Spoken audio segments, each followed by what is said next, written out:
What's up everyone, quick video. We're going to be replacing these stock razor bars with these Protapers. So let's get to it. First off, I'm just going to take off my brakes, throttle, voltmeter, all that, just strip everything down.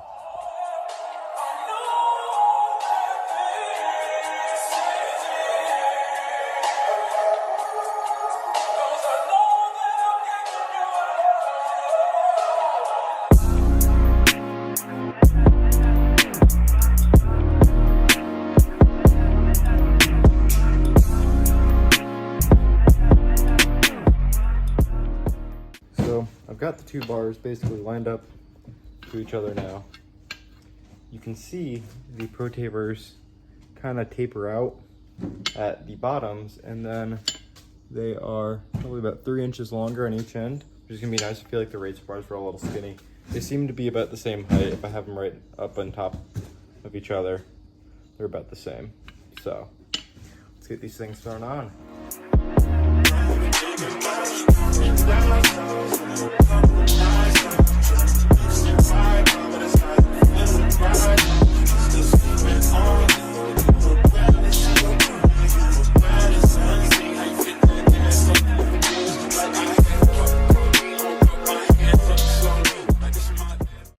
So this is what it looks like. I also have a Thrill Seeker seat cover, which I'm going to put on the tall seat.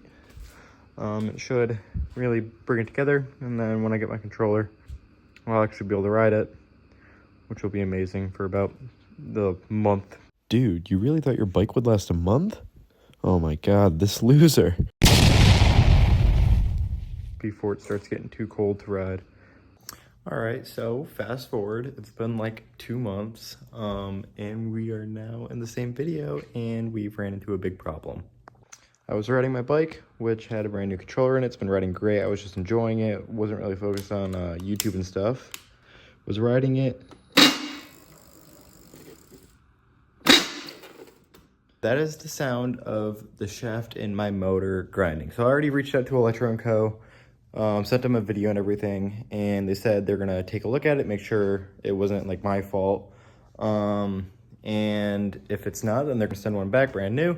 And I reached out to them. I was like, hey, I know you guys have the one motor. Would you guys care to upgrade that for me as well? And they're like, if you get, like, send us $100 and we'll gladly do that for you. So I'm gonna get the upgraded one for this and see what the future brings us. But for now, let's get that motor off. So first, we're gonna start off with taking off this connector here. This is for your battery.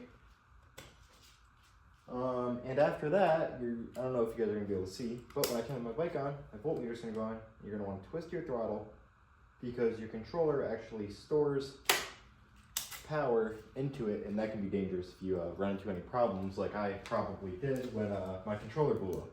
So learn from my mistakes.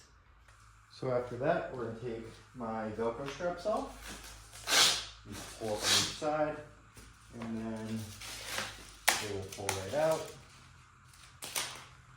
And then we gotta get this hefty battery out of there. So, make sure my leads are up front. And this battery, I should have did some measurements beforehand. We're just gonna take the bike, and this is risky, but we're gonna raise it up so that the handle for my stand is not in the way. And this battery, you just lift it up on the sides and pull, it will slide right out. Just takes a little bit of messing around with. Today is October 12th, so it is getting cold up here in New York. So I'm actually gonna bring this battery inside later and store it in a warm place. It's best to leave these batteries at about 80 to 50%, and over time, over the winter, every like month or two, you just want to plug it in, make sure your battery works, make sure everything's good. Luckily, I have the Bluetooth BMS, so I'll be able to check everything. So now that your battery's out, I'm going to take my chain off, and after I do that, just get that out of the way. I'll probably clean it, and then I'll take my 3 copper ring wires off my controller, unplug my hall sensor, and we'll just be able to unbolt that motor, and it'll come right out.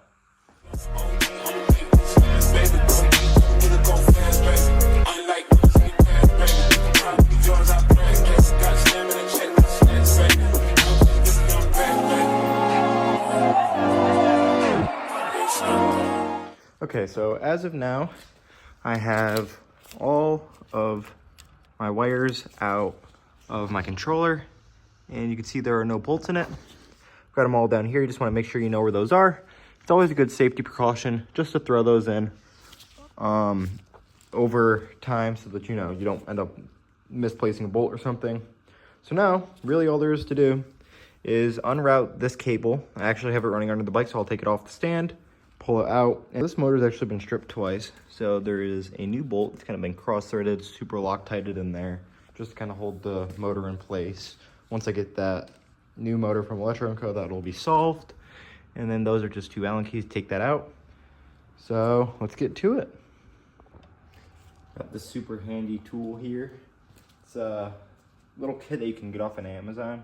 It's actually, I believe it's like the same brand. Some of the Harbor Freight tools. Super nice to work with. I think it's a 4-degree ratchet. So like, those clicks are seamless. This thing is awesome for working with stuff like this. This bolt was basically completely stripped out. Well, didn't have my glove on for that one. But that's out. You can see all the Loctite that was on that sucker. Thing is not very good looking. So now on to the other side, which are just 2 Allen keys. These are all metric. Actually, when working with bikes and stuff, I prefer the metric system. Much easier to learn and just use. It's all just basic numbers. You don't have to deal with fractions and stuff, so that one should start to come out soon. It's always good to Loctite these bolts in your motor. It's one of the bolts that I find on razors that like to strip out or get loose super easy. I mean, you've got all that vibration all the time, so it's best just to take that safety measure. I've got like 7 different washers on this bolt. These motor bolts are just a pain, but I plan on selling this. If anybody wants to sell it, just leave it, or anybody wants to buy it, just leave a comment down below, and you can DM. I can DM you. Just leave your Instagram or your Snapchat or something, and I will DM you and get that sorted out. So actually, before I take out the rest of this, I'm gonna bring the bike down onto the ground and bring this motor wire back out.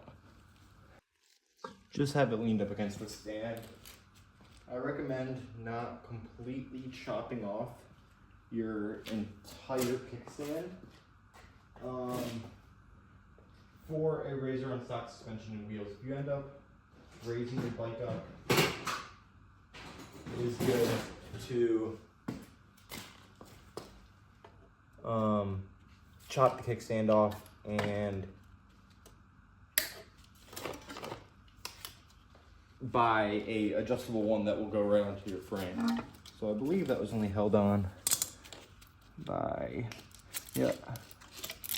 just one zip tie. So now that's around, so the motor will just drop right out underneath. Always look for, when you're going to Advanced Auto Parts, look for the red tags. I got those snips for I think 25 cents. Got some side snips too, some snips for my zip ties and some needle nose, and that was less than $1 for all 3 of those. They're actually really nice too. They feel good, they've got good grip on them. So just put my hand underneath the motor here just to support it. You can move it around a little bit to get that out. Make sure you know where your bolts are in the end. So my motor ended up fighting me a bit here. I just had to kind of move it side to side, up and down, just try to get it around the chain tensioner. But I did finally get it out, as you're going to see here. There we go. Perfect. So we got that out of there. Just going to pull this wire through up here. And now it's out. So you can see over here how just bad that motor hole was. I'm gonna take a peek in here with a flashlight and just see how it looks. All right, well that wraps it up for the motor removal. Just gonna wash the bike off just a little bit, just scrub everything down. Not going to use too much water. Put those controller bolts back in, collect those bolts for my motor and back them up, and just label them, throw them in my toolbox so I know, and get that motor boxed up and shipped out of here.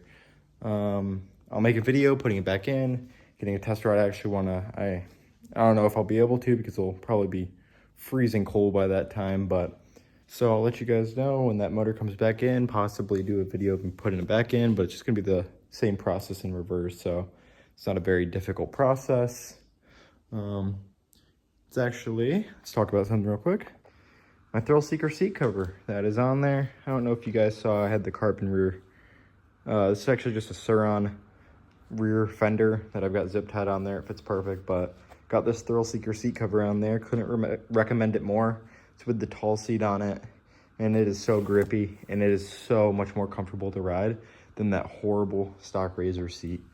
Got my buttons up here, got all my lights set up. It is awesome.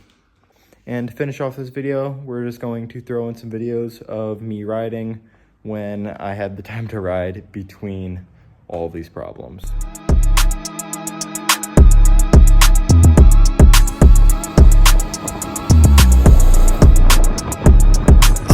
6 rings, new things, I'm MJ. I can show you how to do it like a sensei. Hit the gas, taking off like a runway.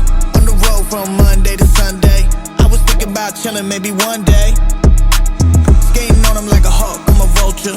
She a badge on, down for the culture. Ain't nothing right when you left by the altar. She living life, got a shop in the altar. Yeah, I'm the type of guy to pull up with a chauffeur. Shorty got me charged up, Joey Bosa. She went to school for journalism like she Oprah. Her man don't got a car, he sleeping on the sofa. She be complaining like, when is it gonna be over? She with the boy, I'm biting down like a cobra. Whoa, now I don't hear nothing. Naturally, listen confident to the bill. Well, that concludes it for the video. I'll try to get on a more of a schedule and post more often. It's hard to find stuff to post when the main character of this account is, you know, broken all the time. But I'll try to get as much out as I can, and maybe do some gaming or something like that, just normal bike riding or just fun stuff for the winter with cars or whatever. But I'll try to find something to record. So hope you guys enjoyed. See you in the next one.